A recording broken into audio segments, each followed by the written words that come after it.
from my point of view, and I run an online engagement platform called Commonplace. And what I've seen over the last month is this incredible spike in interest in digital, kind of almost a rush to digital.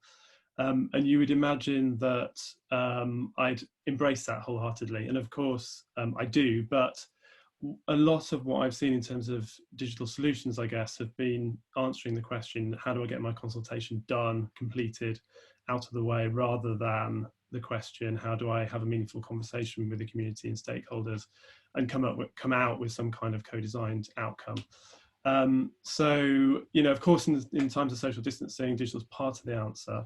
But if you do want to create this meaningful engagement, then I think it's really important to ask the question first about what the value of digital is, what can it bring to the equation. And of course, Angela's shown some really good examples of that.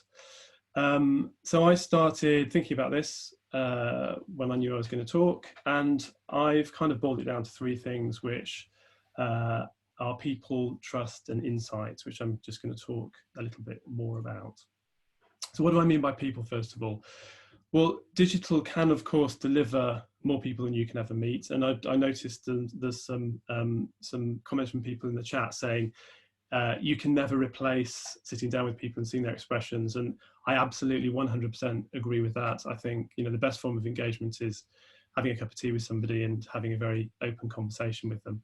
But one of the benefits of digital is that you can reach very large numbers of people in a very short period of time. We have over 1 million people around the UK who've used Commonplace now. And you can also reach different types of people. Different age groups, different areas that you might find it hard to reach, different demographic groups. And so this volume and diversity can give you some really great evidence. And because it's digital, you can manage it more easily in the sense that the data that you're getting in, you can manage through analytics tools if you set it up right. And so the increased volume can give you more evidence, but it can also reduce the amount of work that you have to do in order to work out what people are saying. How do you get these people? Well, there's a number of things that you can do. Firstly, you need to make what you're offering digitally easy, convenient, and delightful. I think those are three really, really important components. And it's probably the single thing that you need to think about. If you put out a 40-question survey that's going to take half an hour to complete, then you shouldn't be surprised if you get a low response rate. Social proof, I think, is a huge and really interesting driver of engagement digitally. It's really how social media works. So social media works because you have contacts who use it, and because they use it, it kind of proves to you that it's a place that you want to be in. And I think in online engagement, there's a very similar dynamic if you can make it work. By demonstrating that lots of other similar people are using it, you can create a sort of de facto reason for others to use it.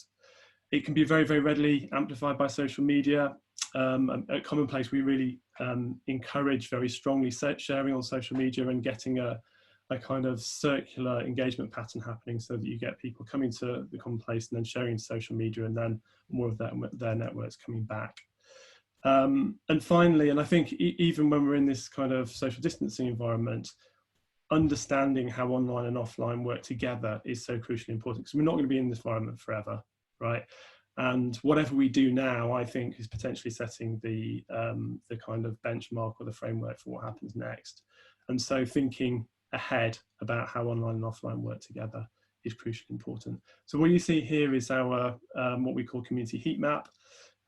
It's designed really to get very large numbers of people talking about a place. You can do it with thousands of people very easily, and you can create this kind of broad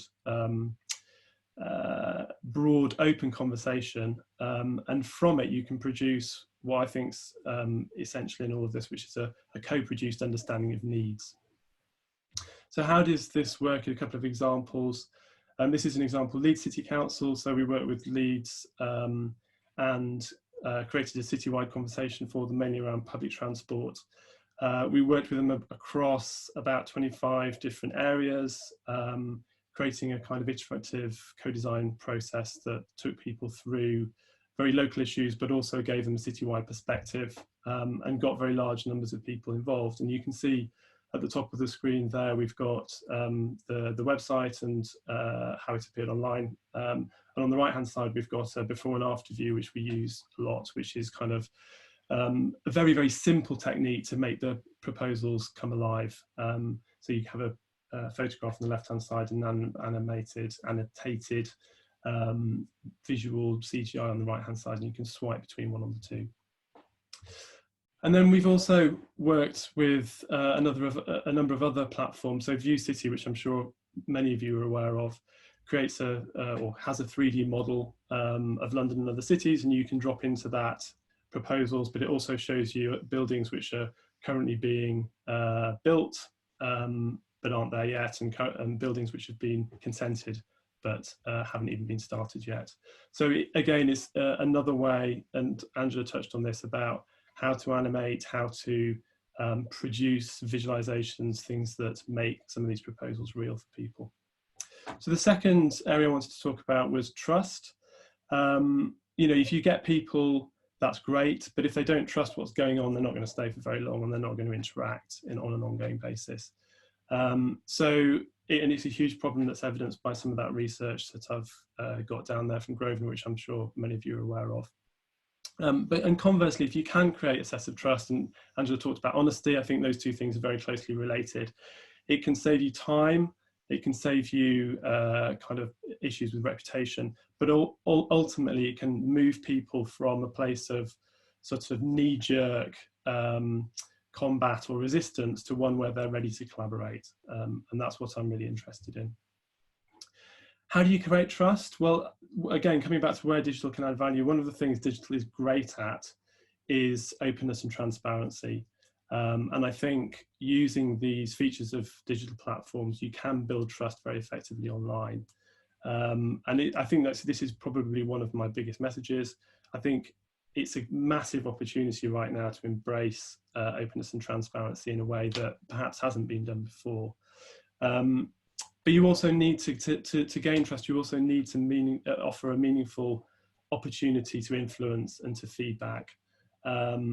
And digital can be great at doing this. It's very, very different from face-to-face workshops and so on, but it can be great because you can really do an iterative process over a period of time where you can present ideas, people can feedback. You can do that, you know, as many times as you want throughout the process of an engagement.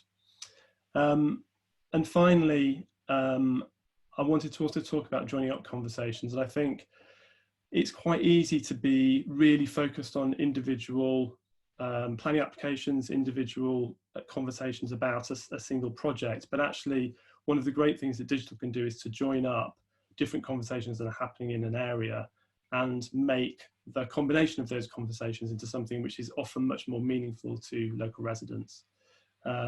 So for example, the way that works with our platform is if you signed up for a conversation in an area, then we automatically notify you if there are other conversations going on and encourage you to join. A quick example of how this works, we worked in Waltham Forest on their Mini Holland programme for a number of years. Very controversial. What happened quite quickly when they started to do this programme right at the beginning was they found that they got very, very strong pushback from a small local group of the communities, you can see in the top left. And they realised that what they needed to do was get a much broader set of people involved, to get a much broader understanding of the needs of the community.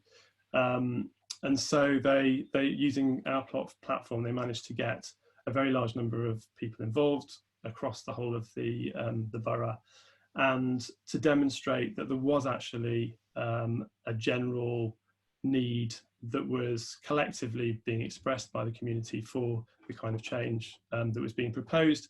And that change they were then able to deliver pretty quickly, and it's created some very, very beneficial changes in terms of air quality in the area. I think a study recently found that people aged 5, kids aged 5 in the borough will live for an average of 6 weeks longer just because of the increases in air quality in the area. Another thing I wanted to just show briefly was that we're doing quite a lot of stuff about or helping councils with their emergency response. So this is one that relates to key workers being able to get to work and pinpointing some issues that they have. So we've been working with Liverpool Combined Authority on a number of different projects, and by bringing in this kind of conversation to the other conversations which have been around mainly cycling and walking, we're able to bring additional value, help the council bring additional value, and thereby to start increasing the trust across a number of different types of engagement. The final area is insight. So, you know, another thing that digital can do is to gather lots of information together, can present it in lots of different ways. You can get that in more or less real time, so you can use it to iterate much more quickly how you're doing things, to feed that back into the design process, to feed it into the way that you're communicating with people who are taking part. So it gives a lot of flexibility and a lot of evidence that you can use extremely powerfully. A great example of this is our work with Lucian. So this started with Catford Town Centre, and the Lucian Council set up a kind of very specifically hyper-local project called Team Catford, and started a 2-year conversation before any design work was done in the town centre. They got a very large number of responses. They were able to establish this kind of shared understanding of need, which you see in that infographic, and it provided a foundation on which the subsequent master plan has been built. But they also found some really interesting kind of operational issues that came through the Commonplace map, one of which was around the accessibility of the station. And they were able to solve some of those problems before any of the design work was even done, and then to use the Commonplace platform to shout about it back to the community, which again fed back into this building of trust, and gave people the feeling that they've been taken on a very meaningful journey, which of course they were. So where does it add value? Just to summarize, I think, you know, there are many more areas, but I think people, trust and insight are 3 very important areas that digital can add value.